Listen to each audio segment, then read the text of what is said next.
பெரிய போலீஸ் அதே இடத்துல இருப்பாங்க. ஒரு கலெக்டர், ஒரு சீஃப் டாக்டர், ஒரு இன்ஜினியர், இவங்களுக்கெல்லாம் விஞ்ஞானி, இவங்களுக்கெல்லாம் ஏன் சாமி வர மாட்டேங்குது? ஆனால் சாமி பக்தி இல்லையா? அப்படி கிடையாது. நாம் எந்த நாட்டில் எந்த மண்ணில் இருக்கோம்னா இங்கே ராக்கெட்டை ஏவறதுக்கு முன்னாடி கூட பூஜை பண்ணுறோம். அப்போ சாமி நம்பிக்கை இருக்குது. இப்போ அதை ஒரு தொழிலாக வச்சு, அது ஒரு சம்பாத்தியமாக வச்சுக்கிட்டு மனதுக்கு ஆறுதல் கொடுக்கறதுக்கான வருமானம் வர்றது தப்பே கிடையாது. ஒரு டாக்டர், ஒரு கவுன்சிலர் செய்கிற வேலை. ஒருத்தர் ஒரு பிரச்சனையோடு வராங்க, அவங்களுக்கு தைரியம் சொல்கிறோம், ஊக்கம் கொடுக்குறோம். ஆனால் அந்த ஊக்கம் கொடுக்கறதோடு நிறுத்திட்டு அதை எக்ஸ்ப்ளாய்ட் பண்ணாமல் இருக்கிற வரைக்கும் அது தப்பு இல்லை.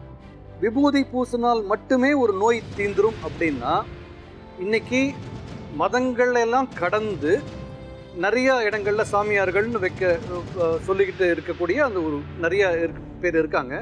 இவங்க சார்ந்த நிறைய மருத்துவமனைகளும் இந்த நாட்டில் இயங்குது, உலகம் முழுக்க இயங்குது. இப்போ அந்த ஒரு சாமியார், ஒரு என்டைட்டி, அவங்க கொடுக்கக்கூடிய விபூதியினாலையும் தாயத்தினாலையும் நோய் குணமாயிடும்னா அவங்களே ஏன் மருத்துவமனை நடத்தணுன்ற ஒரு கேள்வி வரும். விபூதியே கொடுத்து சரி பண்ணிடலாமே. ஒருத்தருக்கு 1 ஸ்பூன் விபூதி, இன்னொருத்தருக்கு 3 ஸ்பூன் விபூதி. நோயின் அளவை பொறுத்து அது மாறலாமே. இது நான் கிண்டலுக்காக சொல்லலை, விமர்சனத்துக்காக சொல்லலை. இது நம்பிக்கை. இந்த நம்பிக்கை, இந்த சித்தாந்தங்கள் அந்த கைட்லைன்ஸ் மாதிரி.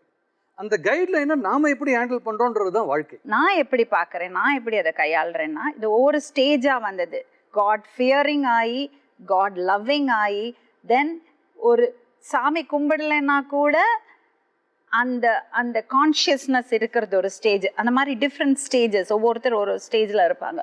நம்ம இவ்வளோ தூரம் உட்காந்து பேசுறதுக்கு காரணம், இன்னைக்கும் இப்போ நம்ம பேசிகிட்டே இருக்கும்போது எங்கேயோ ஒரு இடத்துல ஒருத்தர்ல பல பேர் ஏமாற்றப்பட்டுட்டு இருக்காங்க, எக்ஸ்ப்ளாய்ட் ஆகிட்டு இருக்காங்க.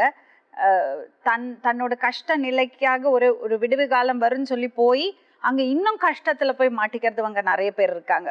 நம்ம கண்ணு முன்னாடி பார்த்துட்டு இருக்கோம், நமக்கு சுத்தம் பார்த்துட்டு இருக்கோம். அப்படி இருக்கும்போது இந்த நான் சொன்னேன் இல்லையா, டான்ஜிபிளாக ஒரு விஷயம் இல்லை, எல்லாமே நம்பிக்கை தான். அவர் கேட்ட மாதிரி கிருஷ்ணன் இருந்தாரா, ராமர் இருந்தாரா, கிரைஸ்ட் இருந்தாரா, இந்த மாதிரி கேள்வியெல்லாம் நம்ம கேட்குறோம். இது எதுக்குமே நமக்கு இதுதான் திஸ் இஸ் வாட்னு நமக்கு சொல்லி கொடுக்கறதுக்கு யாரும் கிடையாது. What I feel is